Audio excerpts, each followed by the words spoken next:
¿Qué harías tú si no experimentaras miedo? Piensa esto tan solo por un segundo. ¿Qué harías tú si no tuvieras miedo? Cuando hago un recorrido por mi vida, para ser honesto contigo, algunas de las cosas de las que me arrepiento es el hecho de que yo tenía mucho miedo de intentar algo o de hacer algo que debía hacer. Por otro lado, uno de mis mayores miedos era que yo dejaba que el miedo me dominara, dejaba que el miedo dirigiera mi discurso. Si queremos ser libres del miedo en este año 2022, en esta serie acerca de la libertad encontraremos respuestas en Dios para vencerlo. La semana pasada empezamos identificando, o más bien definiendo, el significado de la palabra libertad, el cual es la habilidad de hacer lo que es mejor. Esto va a requerir sabiduría para hacer lo que es apropiado y valentía de hacerlo sin importar el costo. Bien, acá seguimos con la historia de Éxodo, ¿correcto? Bien, ahora vamos a la historia en el libro de Éxodo para empezar a comprender mejor. Moisés está viviendo la experiencia de la zarza ardiente, esa zarza que no se consumía. La semana pasada hablamos de lo que Dios dijo a Moisés. Ve, ayuda a mi pueblo a encontrar la libertad. Moisés fue donde Faraón, y con una serie de eventos increíbles que tú puedes leer en casa, te darás cuenta de todo lo sucedido. El día de hoy te quiero animar para que te unas a nuestros 21 días de oración, ya que cada día vamos a explorar esta serie de eventos que sucedieron. El pueblo de Dios encontró la libertad. Mira lo que sucedió. Ellos se fueron fuera de Egipto. Eran miles de israelitas o incluso millones de israelitas. Mientras estaban viajando, encontraron el primer obstáculo, el gran Mar Rojo o Mar Muerto. Ahora, mientras tanto, el pueblo de Dios estaba atrapado, pensando, no alcanzaremos nada. El faraón cambió su pensamiento. Él quería tener a los israelitas cautivos por su ejército, quienes pretendían matarlos para que no pudieran cruzar el Mar Rojo. ¿Tú qué haces cuando literalmente no encuentras ninguna opción? Bien, leamos qué dice el libro de Éxodo en el capítulo 14. Los israelitas dijeron a Moisés justificándose, déjanos solos. Esto es lo que el miedo hace, ¿cierto? Es algo como esto sería mejor sin este dolor que estamos experimentando. Déjanos servir a los egipcios. El pueblo decía a Moisés, sería mejor servirle a ellos que morir en el desierto. Y yo supongo que quizá en algún punto ellos estaban considerando que era posiblemente mejor. Quiero decir, decidir entre morir o vivir. Entonces, ¿por qué ellos dijeron esto? Bien, hay algunas razones. Una de ellas es que habían perdido la esperanza. Lo que quiero decir es que ellos estaban colocando su esperanza y visión solo en sobrevivir. Ellos estaban pensando que de eso se trataba la vida. Si la meta de la vida es sobrevivir, entonces ellos estaban pensando lo correcto. Pero la vida es mucho más que eso. Dios no quería que ellos solo sobrevivieran. Dios quería mucho más que eso. Él realmente lo quiere. Él tiene algo incluso mejor, pero ellos están detenidos en este difícil lugar. Esto es un obstáculo. Ellos solo ven dos opciones, servidumbre o muerte. Ellos no están viendo. Yo pienso que muchos de nosotros nos encontramos en esta misma situación. Ellos no estaban viendo que había una tercera opción. ¿Qué tal si Dios mantuviera su promesa de cuidarlos y salvarlos? Entonces mira lo que pasa.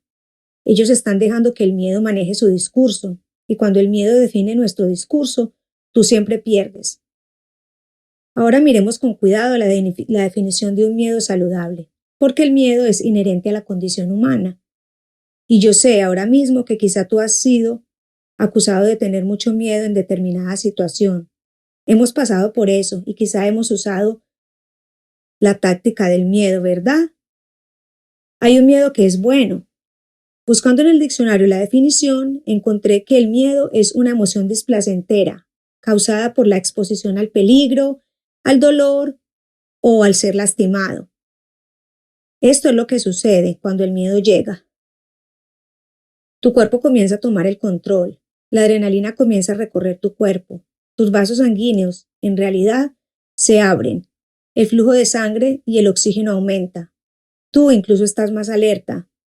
Incluso esto es un regalo que te ha dado Dios, porque si hay una real amenaza, no necesitarás esa adrenalina para huir. Eso es algo muy, muy bueno, especialmente frente a un enemigo. No estoy hablando de esa clase de miedo. De la clase de miedo que estoy hablando es la percepción de una amenaza real o no. Esto nos lleva a un comportamiento irracional, porque te hace sentir sin esperanza. O yo he estado allí donde me he sentido completamente sin esperanza, sin encontrar ninguna opción o solución. Todo lo que puedo ver es el enemigo en este lado y un obstáculo detrás de mí. Y estoy entonces atascado. Ese miedo domina en mí un discurso que dice que nunca seré libre, ¿verdad? Entonces, cuando tú crees que no puedes escapar, tú te conviertes en esclavo del miedo. O el miedo puede hacerte más vulnerable al control. Recuerda, cuando eras un niño y tus padres te contaban esas terribles y traumatizantes historias antes de ir a la cama o dormir. Hansel y Gretel siendo comidos, o Caperucita Roja, la abuela siendo destrozada por un lobo y el lobo vestido con su ropa. Extraño, ¿verdad? Nosotros también contamos esas historias, ¿verdad? Esperando que el comportamiento de nuestros hijos mejorara. Yo no sé si esto realmente sirvió de algo.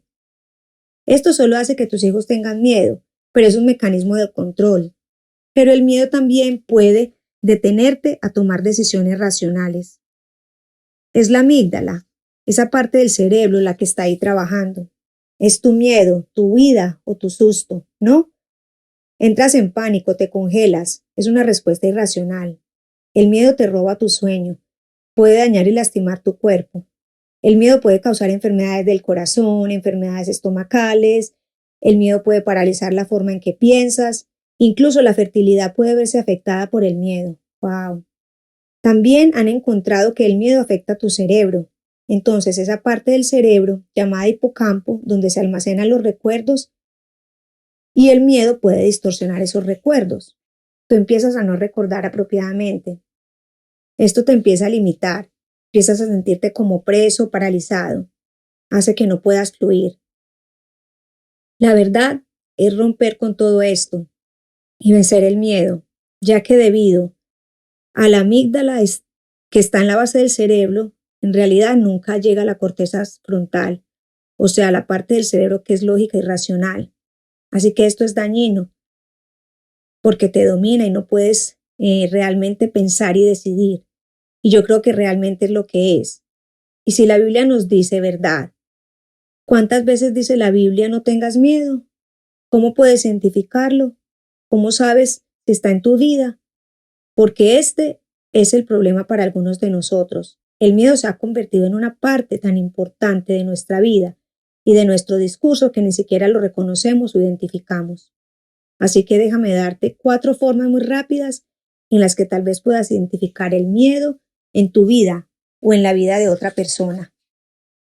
Escuchamos evidencias falsas que parecen reales, lo cual es parcialmente cierto, pero quiero agregar algo a esto. En muchas ocasiones tenemos narrativas falsas. No está arraigado en lo que es realmente cierto. Hitler lo dijo de esta manera. Di una mentira lo suficientemente fuerte y durante el tiempo suficiente y la gente creerá. No sé si recuerdas en los años 80, lo siento. Si eres más joven que eso, ahora yo estoy viejo, pero en los años 80 todos estaban aterrorizados por las líneas eléctricas. ¿Recuerdas las líneas eléctricas? Dijeron que causaban cáncer y así nadie quería comprar una casa bajo líneas eléctricas. Los granjeros protestaban porque sus líneas eléctricas atravesaban sus campos y todos pensaron que íbamos a morir de cáncer. Bueno, un estudio en 2018 demostró que eso es falso, que esa no es la realidad. Bueno, el campo magnético electrónico no te impacta o te afecta a ti, no lo hace. Los científicos tienen 11 estudios alrededor del mundo que han probado que esto es falso. Pero incluso en la actualidad hay personas que dicen que no quieren habitar una casa con estas líneas eléctricas. ¿Verdad? Bueno, esas cosas lucen feas, pero a pesar de eso no producen cáncer. Entonces algunas veces tú has creado un falso discurso o creencia y tú te has dicho a ti mismo muchas veces y le has dicho a las personas alrededor tuyo, créelo y tú también lo crees. Otro modo es cuando exageramos las perspectivas, que significa que tú haces las cosas o situaciones más grandes de lo que son.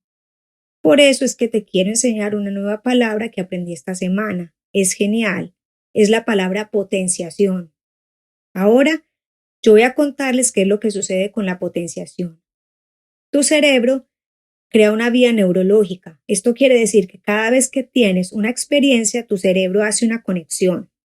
Entonces, tú recuerdas la razón por la que tú no lo harías otra vez. Si fue realmente una mala idea y tú lo haces otra vez, si es una buena idea, ok, me explico. Cuando tú comes chocolate y tu cerebro dice, correcto, delicioso, hazlo otra vez. Por otro lado, cuando tú comes algo que no te gusta, tú no lo haces otra vez, ¿cierto? Esta es la vía neurológica, la conexión que hace tu cerebro. Pero estás aprendiendo que tú puedes forzar una conexión neuronal. Esto no es real, déjame darte un ejemplo.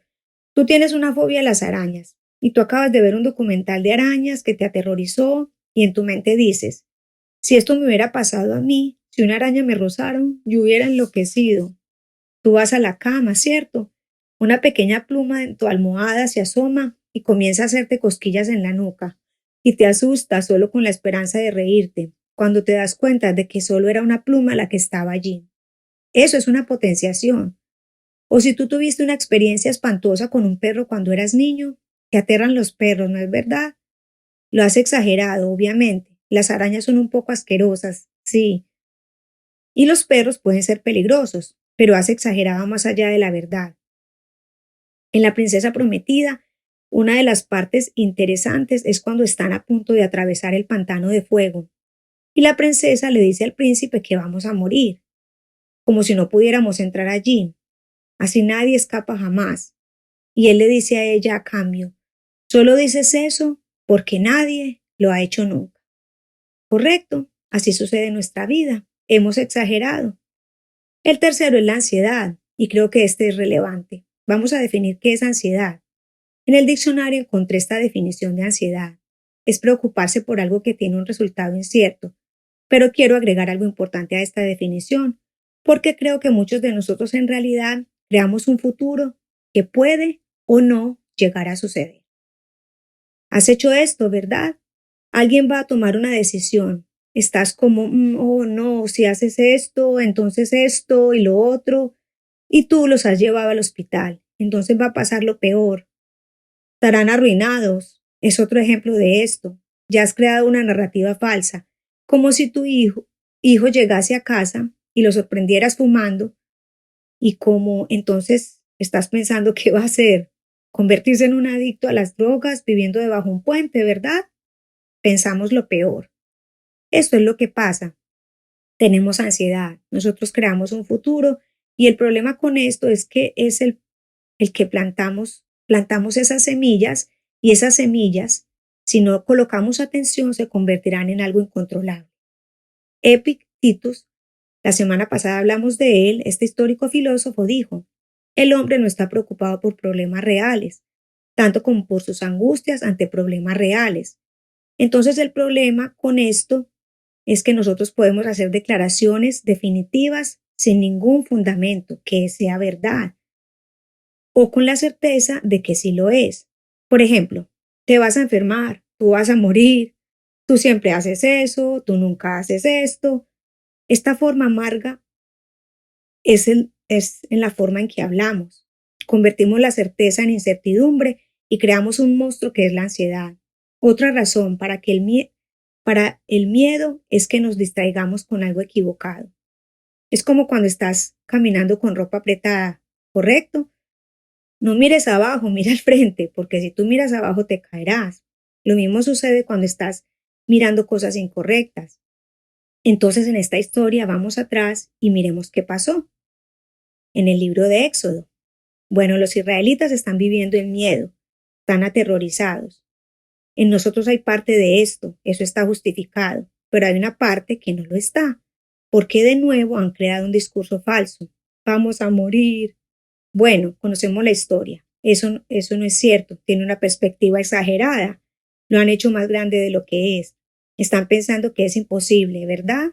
Tienen mucha ansiedad. Ya la han determinado. Ya están pensando qué va a pasar. Tienen un enfoque equivocado. Se están enfocando en el ejército y en los egipcios, y aquí está el problema. Han sido esclavos durante tanto tiempo que en realidad creen que los egipcios son más grandes que el Dios que los va a liberar. Bueno, como realmente, ¿cuántas veces hacemos que nuestra situación sea más grande que el Dios que está por encima y más grande que toda situación, que simplemente es miedo y no podemos tolerar en nuestra vida? Entonces, como respondió Moisés en el versículo 13, Moisés respondió: no tengas miedo. Ahora si eres esa gente, eso es fácil para ti, decir en realidad, ¿no? Porque él va a morir. Sí, es verdad, no tengas miedo. Mantenerse firmes, decía Moisés, y verán la libertad. El Señor te traerá hoy. Los egipcios que ves, nunca los volverás a ver. ¿Te imaginas si pudieras hablar eso en tu miedo hoy? ¿Podrías imaginarte si pudieras hablar eso en tu hogar? El miedo que tienes hoy nunca lo volverás a ver. Eso es poderoso y el Señor peleará por ti. Entonces, ¿qué deberías hacer? Deberías estar quieto, detenerte. No, la palabra todavía en hebreo no significa que estamos en actividad. Eso es parte de eso.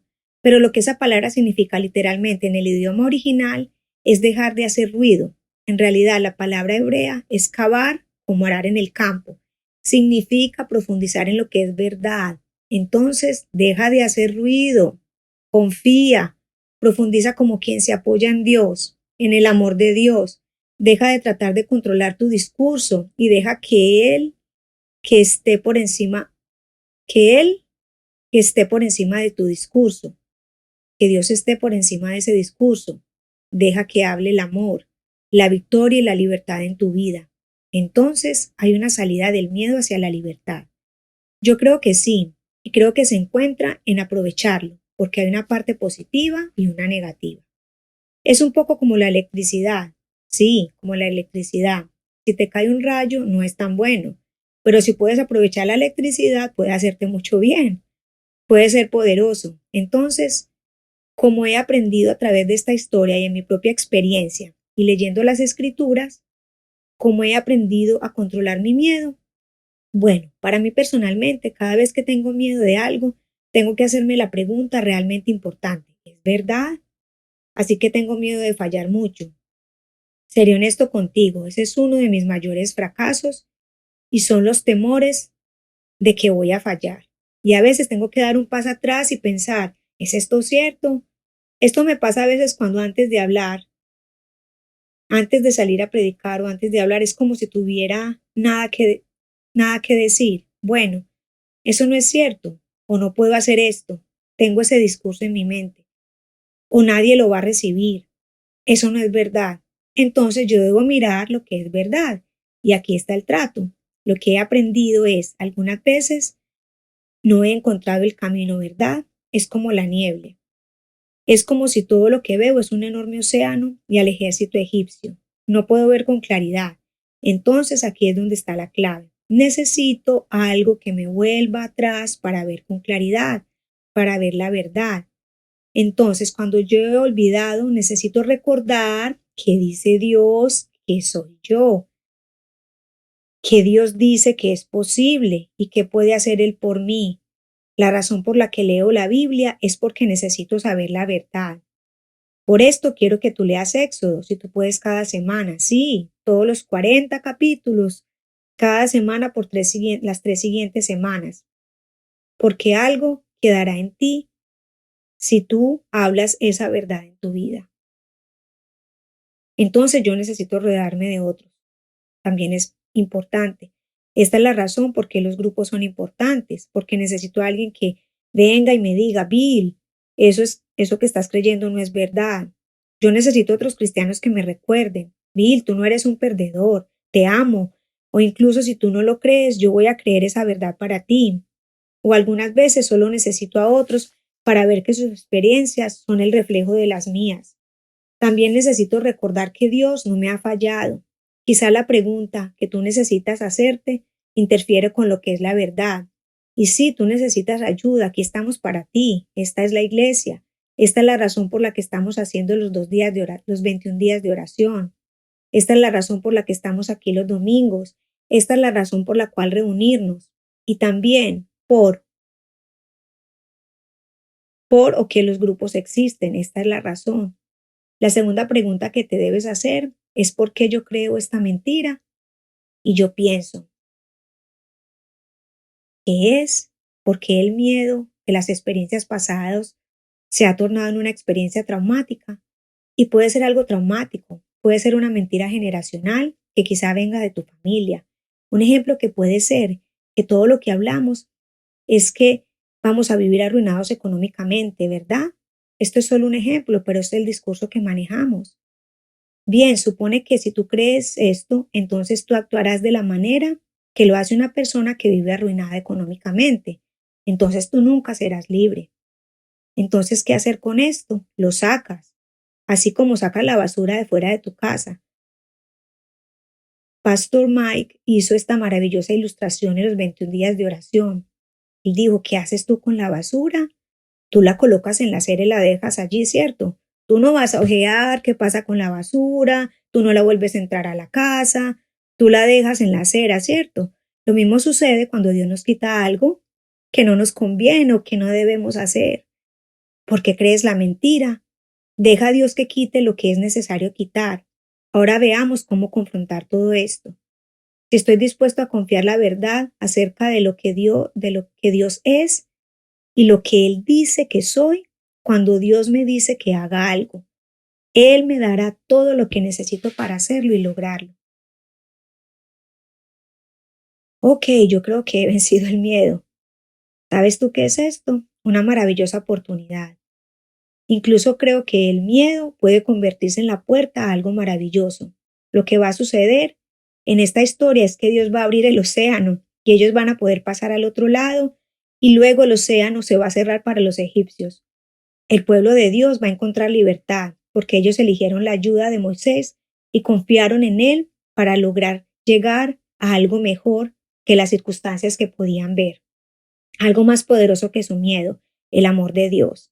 En primera de Juan 4:18 dice que en el amor no hay temor, porque el perfecto amor echa fuera el temor. Así que este es el trato. Yo sé que estamos en la mitad de la historia, pero sé que sabemos el final.